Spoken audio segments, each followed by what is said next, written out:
The birthplace of the Bohemian Revolution from Cowork 591 Studios. This is the Steve Brown Arts Center Podcast Network. Check it out. Check the sign in the back. If you can't hear, you can read. There See? you Yeah, go. All right. With co-host Dale Rueber and producer Blake Tempus. I'm Jim Gillespie, and this is the Jesup News for October 30th, 2023. No, we haven't been into the Sacramento wine yet. We have not yet. On today's podcast, we talk about winners and losers, the death penalty, the artist Banksy. We look at events from inside the Steve Brown Arts Center. We give you the top stories in Jesup. We discuss service and art, and Dale has something for you. But it's not very special, is it? All right.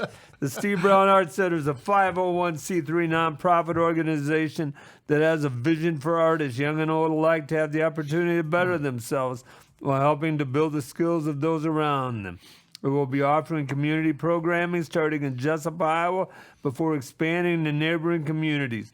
Programming will include a community speaker series that will showcase existing creatives who reside within the community, as well as pop-up series that will spotlight and partner with local business to provide opportunities for the community engagement.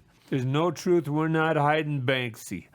The long-range vision is to house a rural artist residency program for professional and emerging artists in all areas of the arts and the humanities.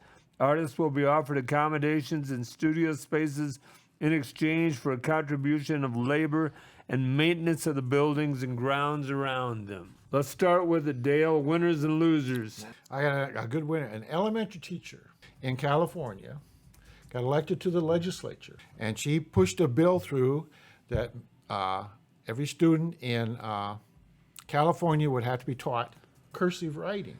And she got it pushed through, and the governor signed it. And so starting the 1st of January, all the kids in California, I'm not sure which grade, will start having to learn cursive writing. And she said she got into this because she saw all these kids graduate from high school and they couldn't sign their name on contracts or anything because they didn't know how to write in cursive. And so she thought every kid ought to learn how to write cursive. And there's also a problem with historical letters or letters in a family, like your great-grandfather wrote from Germany or whatever. And nobody can read them because the kids can't read cursive writing. And so she thinks that's a horrible waste. And so an elementary teacher got the bill passed, become law. That is so I thought cool. that was pretty good. What grade level did you learn cursive at, Dale? Well, I believe it was second grade. Really? Yeah. Wow. Second grade, and I taught cursive in second grade. But it's better in third grade because the boys, those little muscles in your hands, boys don't usually develop those really well until about third grade. And so it's better to teach cursive in third grade. Couple, you talk about boys and girls' hands. Mm-hmm. Girls are better free throw shooters than boys. If you look, go nationwide, look at those statistics, you will find that because of those fingertips. Is that right? Okay. Yeah.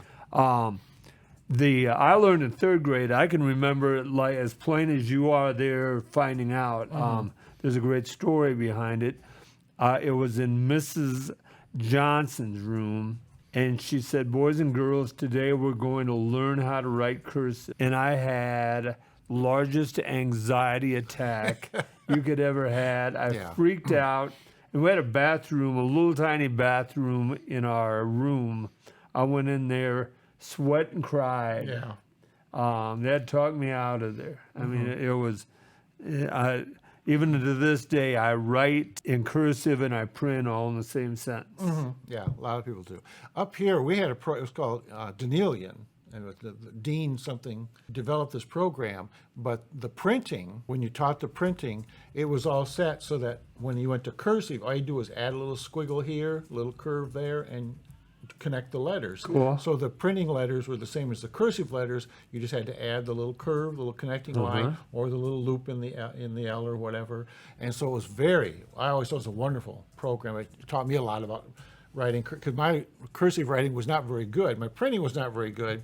And so I practiced and worked so I could write on the board correctly and teach these kids how to write. And so But it was a wonderful. I don't know if they still use it or not. I don't know if they teach cursive writing or not. But it was. I always thought it was a great program. Somebody had a fantastic idea there. I love that. I love that. You don't know that teacher's name out in California? No, they never gave her a name. Just said an elementary teacher. Okay. Had gotten into the legislature and got the bill passed. All And right. so, Well, staying with the school thing, the Jesup Jayhawk fall sports are my winners for the week. Okay. The girls cross country team qualified for state this Saturday or this past Saturday. This comes out next Monday, the 30th, and they would have qualified to run on the 28th. And 2 boys qualified, and the boys football team is playing in the football playoffs this past Friday night in Monticello. yeah. So it's a second round. They Yep, won the second first round. Yep. It's a red letter year for fall sports in Jesup Community Schools. Dale, I always felt that if football had success, the year was going to be successul. Oh, okay. Um, Just put everybody in that kind of mood, you yeah, think, or yeah. Okay. it did. Yeah. It did. Well, it's always good. A good start in anything you do always makes you feel better about how things are going to go. Right. So It did. that may very well be true. And your loser for Well, I had the House of Representatives. Still haven't been able to pick a speaker, but the doggone it, they picked one. I saw it just like half an hour ago. Oh no! So, but they have a speaker. It still bothers me because I think that a small number, 8 to 10 legislators in the Republican Party in the House of Representatives are controlling the whole party. They seem to have a lot of power. And, well, I guess they do have a lot of power. And so that always bothers me when a few people can push their ideas through against a huge majority. So I'm hoping that some people grow some backbone, I guess, and stand up for themselves and also stand up for the country and get some. They're really under the gun with the Israel and Ukraine money they need and support, and the spending or the government shutdown. Just 3 weeks away or so, and so. They need to get something going. So I hope they get to work, and I hope they are effective. But right now, they are my losers for this week. This man is from Louisiana. I forget his name. Johnson. Johnson, yeah. And Johnson was an election denier, like you talked about He off actually air worked today. against. He was on the committee to overturn it or whatever. I think he was. He also represented Trump in his 2016 or his 2016 or 17 impeachment. In his first impeachment, he was one of his lawyers. Yeah. He's pretty hard right, like you say. He is not as, I don't know if the word is gregarious as Gates and those guys are, but he's one of them. Yeah. So And he's second in line. yeah, Somebody that nobody knows really anything about, and just by he's second in line to the presidency. That's what's scary to me, is that he had attained a lot of power. Just boom, in a matter of a couple minutes. So and he hasn't been in office. He hasn't been a representative very long. I think 2016 they said he was elected. Yeah. So he's in his 4th term now, right? Yeah, And then he's probably stand for election in 24 again. So yeah. My loser is Michigan State University. Michigan State University's had a terrible time. Yeah. You go back, they had that doctor that abused all of the Olympic gymnasts. Gymnast, yes. Yep. You start with that. Then you had the football coach that supposedly did phone sex with the woman that talks to staffs about how not to sexually abuse. Yeah. And That wasn't the smartest thing for no, someone. It's no, it wasn't. And then 2 weeks ago, this past Saturday, or a week ago, this past Saturday, the Michigan State University put the picture of Adolf Hitler on their scoreboard during the game with Michigan. Yeah. He's their man of the year or something. Just, that's terrible. Isn't it? What they were doing is they were playing a game of when you trivia. They were playing a okay. game of trivia Yeah. with the audience, and they were going through putting pictures up, and one of the questions was who was the leader of the Third Reich, and they put Adolf Hitler up. Yeah. Doing this. Not a good week to be doing that. No, it wasn't. It wasn't. So my loser is Michigan State University. They're having a tough time. They are. So Dale, you have something for us. What do you have for us? Well, this it's week? World Series time. Did you know that? It is. Okay, and so I've been thinking about the World Series, and by the time this goes out, a couple games will already be played, and it's two, I guess you call them small market teams, Arizona and Texas. No Yankees or no Dodgers or anything like that, but they're both playing good baseball.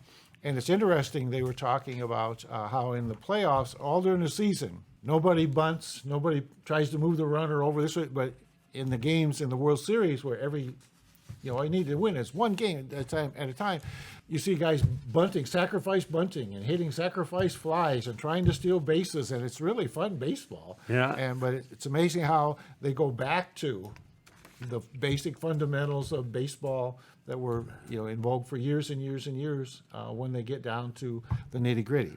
So anyway, I was going to ask you, I sat down and I tried to think of the best World Series moments I could think of in my, that I know In of. your lifetime. Yeah, and I didn't look them up. I just thought, okay? So what do you think? Give me one that you think might be on my list.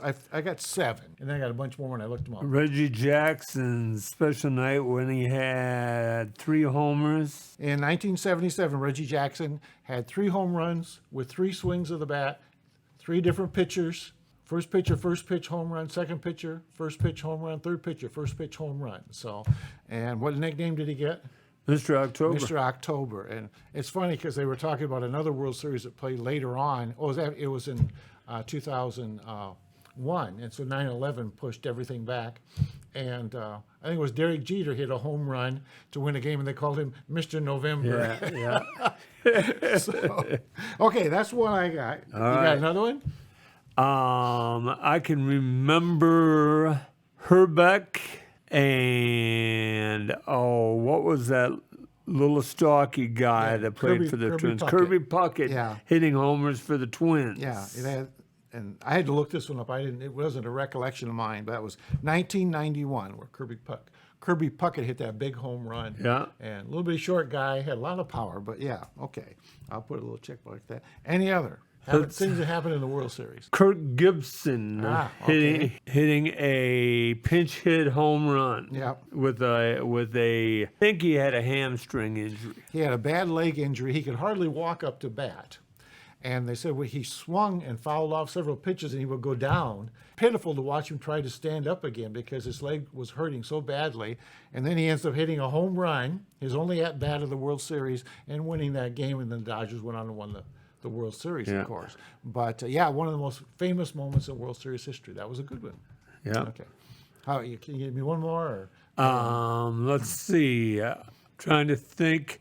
Well, when I was a kid, infamous one, Billy Buckner down at first, letting the ball roll between his legs, losing game. Was it game 6? Yeah. I had that one came up when I was researching, but I didn't have that in my little head. So you got 2 that I didn't get. You got another one? Or you want to give me? Go ahead. All right.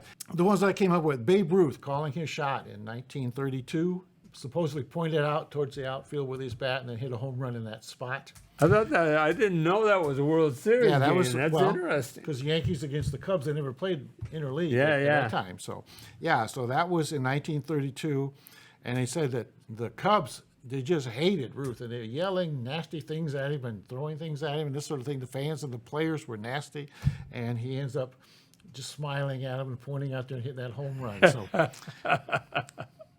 Don Larson, perfect game in 1956, the only one he threw a perfect game, in the World Series, faced 27 batters, got them all out. That was before I was born, Dale. Well, yeah, well. The thing that got me is that 4 seasons, he pitched 4 seasons for the Yankees. He was 30 wins and 40 losses. He was a journeyman pitcher. Yeah. And he had pitched earlier in the World Series and got beat terrible. And then he comes into this game and throws a perfect game. So it's just always interesting how that works. Willie Mays making that center field catch in 1954 against, I don't know if you've seen that picture or not, but he's running with his back to home plate and looks up and catches that ball and then turns around and throws it in so that the runners on base don't score, aren't able to tag up and score, and so therefore save that game for them, and the Giants end up winning. And reading about that today, it was interesting because they say he was 440 or 450 feet from home plate when he made that catch. I think every ballpark in America, that would have been a home run there. Yeah. That would already been in the stand. That was at the Polo Ground. That was at the Polo Yeah, Ground. but Okay. just shows how much larger baseball fields were and how you had to really crank it up. If you hit a home run, it was not an easy little pop. In a lot of those stadiums were just, the one at Cleveland was huge, and apparently the Polo Grounds was huge, but 440 feet, that was a heck of a hit, and he still got it caught. So yeah, that was a great one. Bill Mazeroski, 1960, Game 7, 9th inning, won the game and the series for the Pirates. One of the most famous, because the Yankees were so favored that year. They had a great team, and Madeline Maris and those guys. But Mazeroski came up, and the Pirates were ahead, then the Yankees came back and tied it in the top of the 9th, and then Mazeroski comes up in the bottom of the 9th and boom, hits a home run. He's a little short, I think he was a second baseman, not a big power hitter, and won the game for us. So one of the greatest home runs ever. And then you probably remember this, Carlton Fisk. I think it was Game 5 in '75, the 12th inning home run, where he wishes it. Yeah. He hits it and it's down towards the foul pole, and he's waving it over to be fair, and it hits the foul pole and bounces off on the fair side, and so he gets the home run and wins the game. Our super fan, Paul Yeager, is going to love this segment. He's a big baseball man. A couple I found, well, I thought, in 1972, the Reds were playing the A's, and Johnny Bench was batting, and they got 2 strikes on him, I believe, and then they threw 2 balls, and then the manager comes out and says, put him on. So the catcher steps out of, pulls his mitt out, and then the pitcher throws the ball, moves over and catches it for ball 3, and then he pulls the glove out there again, but instead of moving out, he just squats down, and the pitcher throws it right by Bench for strike 3 and strikes him out. So I remember seeing that when that happened, and everybody was just couldn't figure out what had happened, but especially Bench. And so now they just wave him down there. So they've taken that.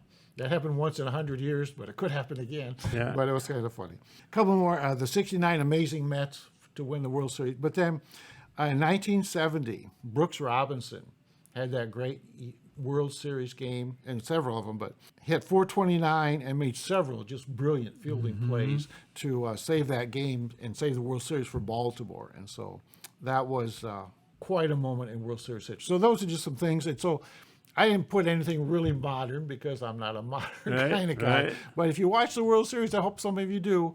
It's terrible they're on at night. Now, I used to remember how excited we were the World Series playing during the day. And we try to sneak transistor radios into high school and even elementary school and listen to see what. And sometimes in study halls, of course, there's all men, principals, and this sort of thing at that time, and they didn't want to know what's going on, so they put a TV in the study hall, and you could keep track that way. And so just wonderful, wonderful times around the World Series. And so anyway, that's what I was going to talk about today. Oh, I love that. That's great. I remember the Pirates when Willis Stargell and those guys and the wives were dancing on top of the dugouts to the song "We Are Family" by was that the Pointer Sisters that say?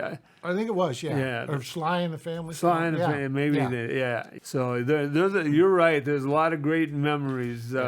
Chris Chambliss, I can that was back when there were only 3 networks, Dale. And you had to battle to get good stuff. Well, those World Series games made extra money if you won the World Series, and then the losing team didn't get as much, but they still got paid. And in those days, ball players, were not all millionaires, Right. and so that World Series money was very important to them. And so, and I always thought it was interesting because they got paid out of the receipts of the first 4 games. So there's no incentive for them to make it go longer than 4 Right. games. And so the receipts from the first 4 games, a portion of that was divided among the 2 teams. And then the teams would vote shares. And so if you came in the first of, they might give you a half share, or if you've been really productive, they might give you a whole share. If you were traded away the 1st of May, they might not give you anything, or they might give you a little bit. And so they had to figure all that stuff out. And it was all done by the players. And so they had these big clubhouse meeting voting shares. And so it was very interesting meetings, I'm sure, sometimes. So Yeah, that would be. All right. Well, thanks, Dale. that's all right. This is the Steve Brown Arts Center Podcast Network. We're coming to you from Cowork 591 Studios, and I'm Jim Gillespie with co-host Dale Rueber and producer Blake Tempus. We have one obituary from White's Funeral Home. Cheryl Ann Steffen, 64 years old, of rural Dunkerton, Iowa, died Wednesday, October 18th, 2023 at Unity Point Health Allen Hospital Emergency Room in Waterloo, Iowa. Cheryl was born July 29th, 1959 in Waterloo, the daughter of Ernest Peter Hemmer and Thelma Esther Harrington Hemmer. She graduated from Jesup High School with a class of 1977. On April 17, 1982, she was united in marriage to Jerry Lee Schmitz in Gilbertville, Iowa. They later divorced. On May 31, 2014, she married Michael Francis Steffen in Gilbertville. Cheryl was a member of St. Francis Barkley Catholic Church, rural Dunkerton.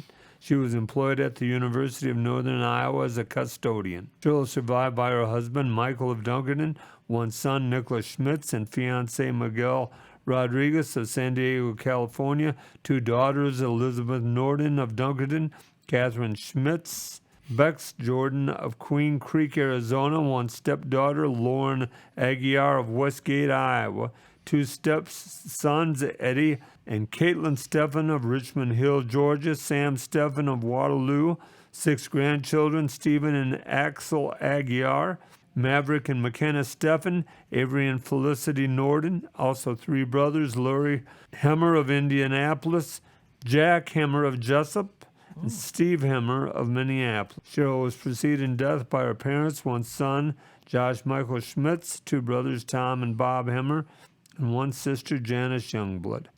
White Funeral Home of Jesup was in charge of arrangements. Yeah, I didn't realize that was Jack's sister. No, I guess I didn't either. It's interesting because I was at the clinic, the Buchanan County Health Clinic in Jesup today to just get your little old person's Medicare physical. And Olivia Hemmer was there. She's okay. working there a few days a week, and then she rotates among different clinics, I guess. All right. And then there were a couple other, it's a nurse practitioner. Her last name is Woods now, and I can't remember what her name was, but she's a Jesup girl also. And I thought, okay, I don't really want a complete physical. Right. And I didn't have to have one. But it was just interesting because I had Olivia in class, and her mother is Nikki Marsh. I had Nikki in class, and Nadine worked at school, Nikki's mom. And so it's just kind of fun. Then you mentioned the Hemmer name there. It was just kind of a small world, one of those things, But nice young ladies down there. I see it's run by women, as far as I know. I never see any men down there, and so the only old people were myself and another lady waiting to see somebody. All right. So, All right. but very nice people, and they play along with your jokes, and that's always good. That is good. Yeah. That is good. Dale, would you do the library news for next month? Yeah. The Little Tot Storytime meets every Thursday at 10:30, and they have songs and stories and different things like that. And the November spice is? Rutabaga. Rutabaga is not a spice. Well, I suppose you could dry it. I don't know. But no, it's whole nutmeg. And nutmeg's one of my favorite spices because it goes into pumpkin pies and that kind of thing at Thanksgiving time. And so nutmeg is a wonderful spice. And they have samples there and recipes. Oh, they have some authors coming in November. Anne Hannigan, author of The Journey of Caroline Olsen, will be there November 3rd at 2 o'clock. Anne's book is based on her family's Norwegian heritage. And then on November 9th, Thursday, November 9th at 1 o'clock, we will welcome Linda McCann, author of several Iowa books.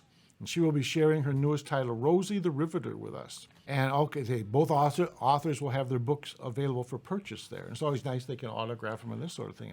I have a email from the library. If I can find it, there's one change to one of those authors. You go ahead and go on. I'll see if I can find it. Exercise with friends. And they haven't had this before, have they? I don't know. Bring your friends every Monday, Wednesday, and Friday morning at 8 a.m. in the library community room for low-impact video-led workouts. Bad art party. There we go. Something for us. Yes. Come have fun on this No School Friday, November 3rd at 11 a.m. Not only does bad art allow you to unlock your creativity, but it's also a great way to let loose and be silly. Pre-registration is required. Please register through the events calendar on our website. Rolled Book Wreath Workshop. We will use recycled books to create a beautiful wreath, similar to the wreath that's hanging behind the front desk at the library now. This is on Monday, November 6th at 6 p.m. in the evening. Pre-registration is required and space is limited to 15 people, and it's absolutely free. Story time with a firefighter. We will welcome special guests to read stories and answer questions about being a firefighter. So join us on Monday, November 13th at 10 a.m. in the public library. So, well, that'd be neat to see the firefighters. Kids in the Kitchen. Our best snack creations yet with the Mystery Snack Pack. Thursday, November 14th at 3:30. Each participant will be given a variety of snack staples to create their own unique snack to eat and maybe share. Pre-registration is required. The November book for their book club is Dinner with the Smileys by Sarah Smiley, and you can pick that up at the library now, and the book club will meet Monday, November 20th at 1 o'clock. This is the heartfelt true story of a wife and mother's year-long experience inviting one new guest to dinner each week that her husband was deployed overseas. But Dinner with the Smileys isn't really about dinner or the military, but about 250 strangers who came together to help raise 3 boys in the absence of their father. And the library will be closed for Thanksgiving. They'll be closed Thursday and Friday, November 23rd and 24th for the Thanksgiving holiday. And the regular hours will resume on Saturday, which is 10 a.m. to the library news. The one change, I got this, just got this sent to me.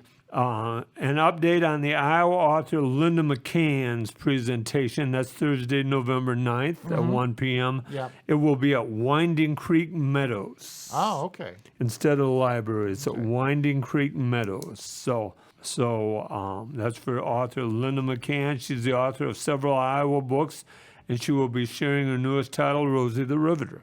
So, thanks, Dale. Yeah. There is, I always used to do a question with my students to see where they fit on the political scale. Mm-hmm.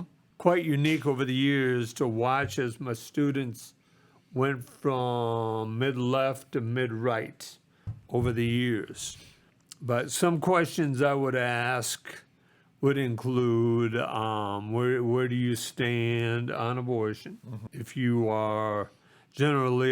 are socially left, you are for abortion. If you are socially right, you're against abortion. I would ask where you stand on gun laws. If you were for gun laws, usually you would be on the left side of the column. If you were pro, what is that, Second Amendment? You would be on the right side of the scale. Then I would ask where you stand on the death penalty. And the death penalty, if you are for the death penalty, usually you're on the right-hand side of the scale. And if you're against it, you're usually on the left hand. But then I would freak them out a little bit. I would say, okay, how many of you said you were against abortion? And they would raise their hand. Mm-hmm. And then I would say, and keep that hand up. And then I would ask, so how many of you said you're against or you're for the death? Then I would say, what's the difference? And the argument would be on at that point. Yeah. It was a way to start a discussion. The legislators would probably have me in a soup kitchen now. I probably couldn't do that. Yeah. But I don't know if you want to comment. Yeah. And I remember talking with elementary kids about the death penalty. And I said the thing that influenced me the most was reading about a time in England where people could not go out of their houses without having their pockets picked. And it was an epidemic of that, and so they passed a law like they did in England. They killed people for a lot, but anybody caught pickpocketing, that was a death penalty crime, picking pockets. And so they said they'd have these hanging in the big squares, and a big crowd would come to watch the hanging, and all the pickpockets who hadn't been arrested yet would be working that crowd, picking pockets, because there was such a nice crowd there. And so to me, I always said, hanging that pickpocket for pickpocket was at a deterrent, and it was not, of course. It was just made more opportunities for those who wanted to pick pockets. And so I don't see the death penalty as a deterrent to anything, and so I have always been against the death penalty since then, but found that so interesting. So. Gandhi had a wonderful quote that I used to throw at them.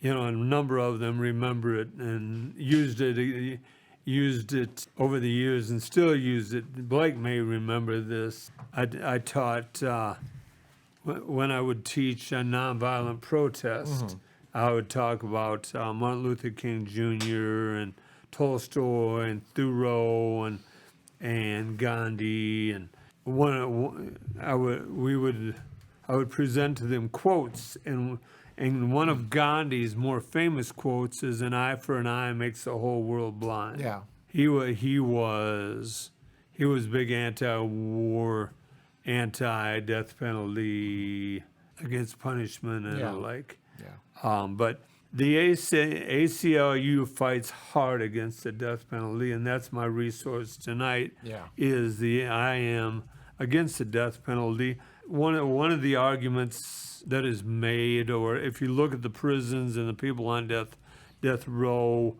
it is unjust and unfair. The largest portion are people in poverty and that are on death row. In our country, if you have a lot of money, generally you can find your way out of it by hiring the best lawyer. Another argument that the ACLU gives is it's a waste of taxpayers' funds and has no public safety benefits. Put them in jail, the public's just as safe as if they're dead. Yeah. You know, Yeah.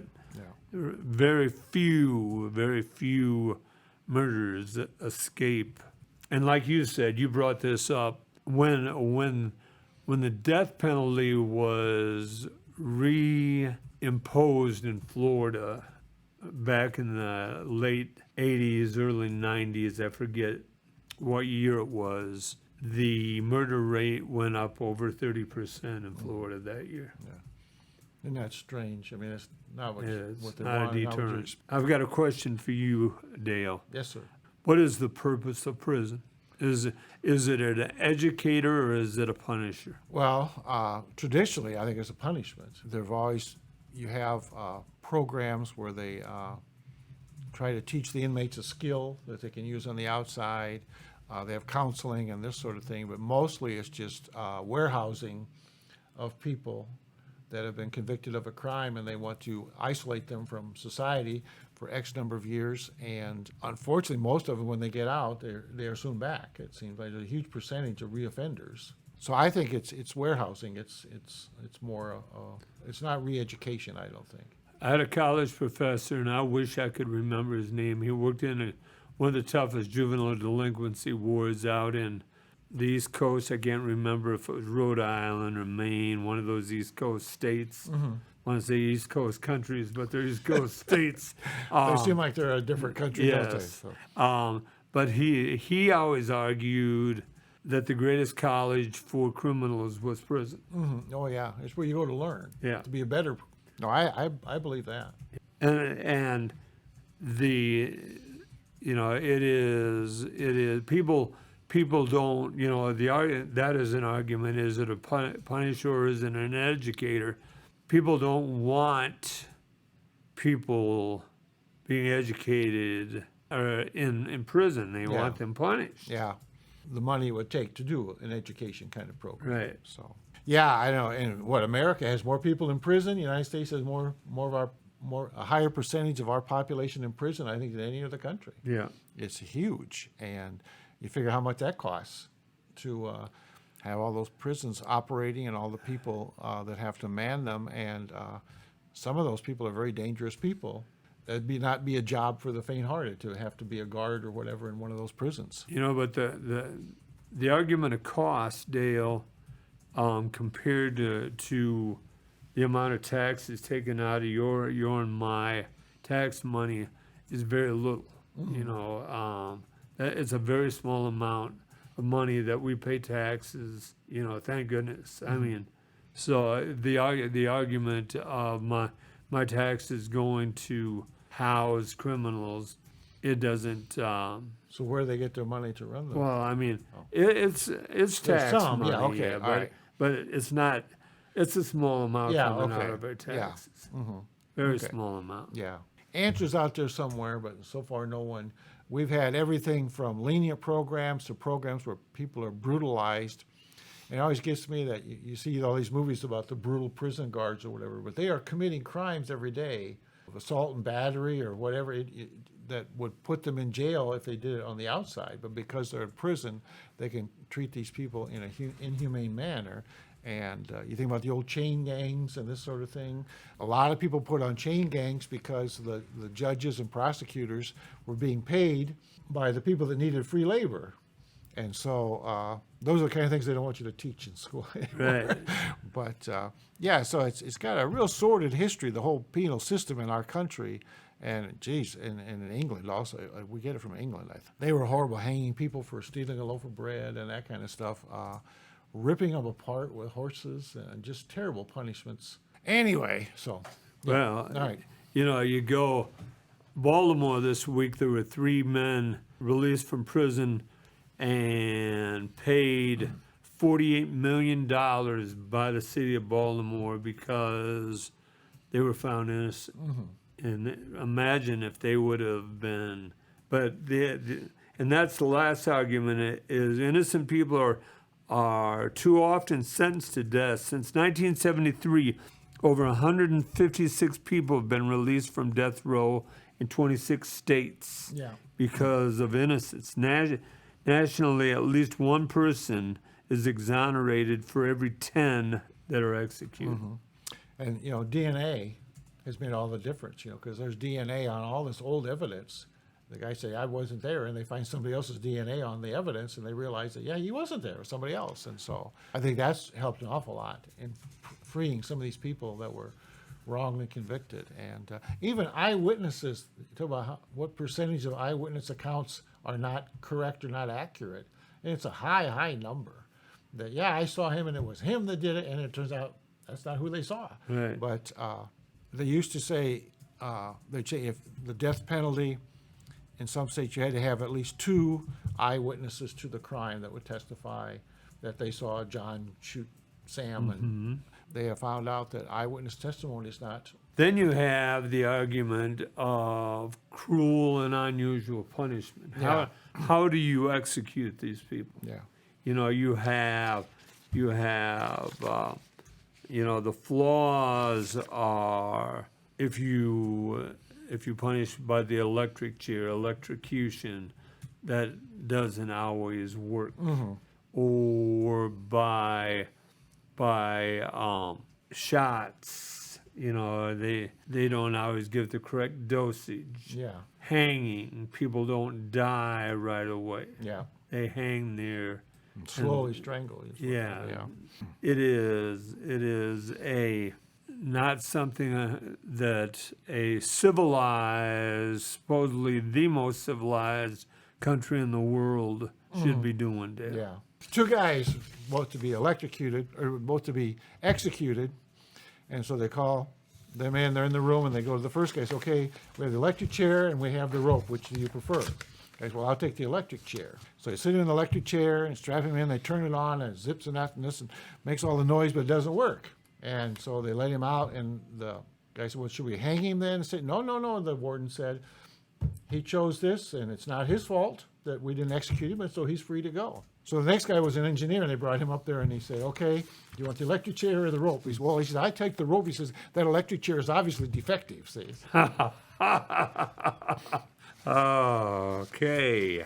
So Dale, we've got with that story. With I'm that, sorry. no, that's Yeah, all right. okay. I told you to tell it. Yeah. So with that story, upcoming events in the Steve Brown Arts Center, November 3rd, Friday night from 5 till 7, the Littleton Chatham Historical Society, actually 5:30 to 7, is having a chili supper. Dale, if you'd bring your lovely bride out for chili. Okay, chili. We're also hosting Garrett Ficken, a abstract artist from Independence, Iowa. That is Friday, November 3rd at the Littleton Chatham Historical Society. Come on out, Blake. If you're free on Friday night, come out and I'll buy a chili supper. It's a free will donation. That's November 2nd or November 3rd. That's Friday night, I'm not missing it. and then Awful and then December 2nd, Saturday, we are hosting a special podcast in the park in the upper balcony of the band gazebo in Frontier Park in Jesup. Yeah, Land of Corn Park. Land of Corn Park. Forgive me, Land of I Corn don't think Park. we have a frontier. No, I- We may have someplace, but I don't know. the Land You know of how Corn Land of Park. Corn Park got its name? No. That was what the passenger train that came through Jesup was called, was the Land of Corn. Oh, really? And they used to name those trains. Yeah, you know, yeah. The city of New Orleans train, that sort of thing. So that's what it was called, so that's what they named the park. Oh, cool. All right. But anyhow, that is Saturday, and that's the. Do you know the name of that festivity or festival? I think it's Christmas in Jesup, I believe, but I'm not sure. Okay. I guess But Santa Claus will be in the lower area of the gazebo, and we will be in the upper we're level. upstairs, right? And we will have Christmas cards for you to hand out, sponsored or from John Decker of Independence, and Joe Olson will be there with us to hand those cards out. We will be interviewing several kids after they talk to Santa to find out what they are going to what they want from Santa for Christmas, as well as we may talk to a parent or two. Can we talk to older people too? We can Okay, talk to all some right. older people. It's hard to find anybody older than I am, Dale, but Here I am. Yeah, I know. It's just they're getting a smaller and smaller supply of people, isn't there? it is. That are in our peer group, I guess. There are, but that is Saturday, December 2nd. So I know Blake's excited about that. He's a big Santa Claus man, he told me. So Okay. Do you remember Santa ever coming to your house? That I saw? Yep. No. I saw him one night come to our house. Met him in the back room. He had a big old sack full of my toys for me. You sure he wasn't taking them out the window? No, he was coming in the back room. We didn't have a chimney. So with our kids, we had the little boots, and so we put a pan with some flour in and make little footprints to the door and back. So they would see and wonder why that snow didn't melt. Yeah. And we vacuumed it up later. So, but that was always fun. Interesting. Heather, Yeah. I don't know if you remember Heather Furden. Yeah. Taught elementary. Her mom and dad were Mr. and Mrs. Claus, and he had the real beard, and she had made him this wonderful Santa Claus costume. And they came to my house once. No, and, neat. You would swear that they were Mr. and Mrs. Claus. I mean, Heather always told me the worst thing is that pretty salty language. So they always were worried when he got his Santa Claus suit on how he would do. But apparently, most of the time, he did really, really well. So. The Mr. Zook, Virginia Zook's husband, now I can't think of it. He played Santa Claus Was it around here. not Leroy? Leroy, I Yeah. think. Yeah, he played Santa Claus around here, and he was a real good Santa Claus. Yeah. And I'm sure there are others too, but those are, he's the one I remember. that is that again. That's December 2nd. So we'll see some of our fans there. Philadelphia, I think it was a football game in Philadelphia. and they parachute a guy in a Santa Claus suit in at the start of the game, and the fans booed. Toughest fans in the Philadelphia's so world. tough they'll even boo Santa Claus. Yeah, So. I see they completed paving of North Street. Yeah. They don't have it open yet, Yeah. but they've completed the paving of it, and they were doing that Tuesday when it was raining. Actually, they Oh, were was that getting right? yeah. I was impressed by that. Dedication, isn't it? Yeah, well, I'm sure they want to get done too. yeah, they were allowed 90 days to do it, and they Yeah. were running out of time. Yeah. So And Young Street to the east is looking pretty good. They have a curb and gutter in, and I think it's just a rock road. I don't know if they've got it seal coated yet or not, but that's close.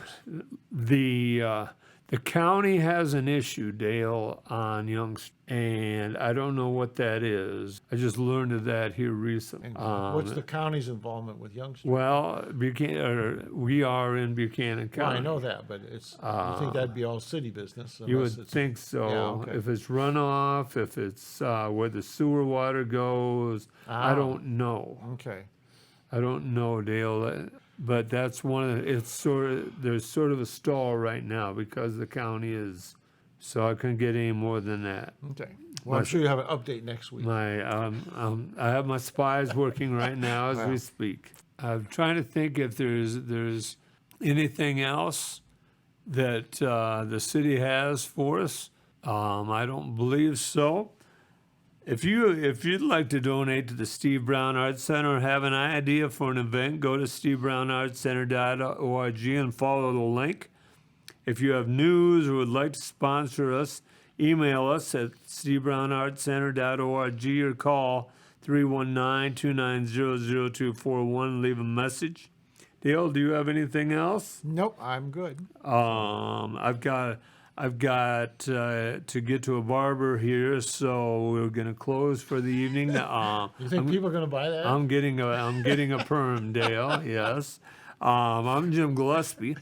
Thanks to co-host Dale Rueber, our producer Blake Tempus, and Kelly C. Haas at Cowork 591 Studios. Thanks to the audience for bringing these stray dogs into your day. I love what Banksy said. Banksy said that if voting did any good, it'd be illegal. Yeah. I'll leave you with that thought. Remember, each day is about little victories, and this day was a little victory. Yeah. Thank you.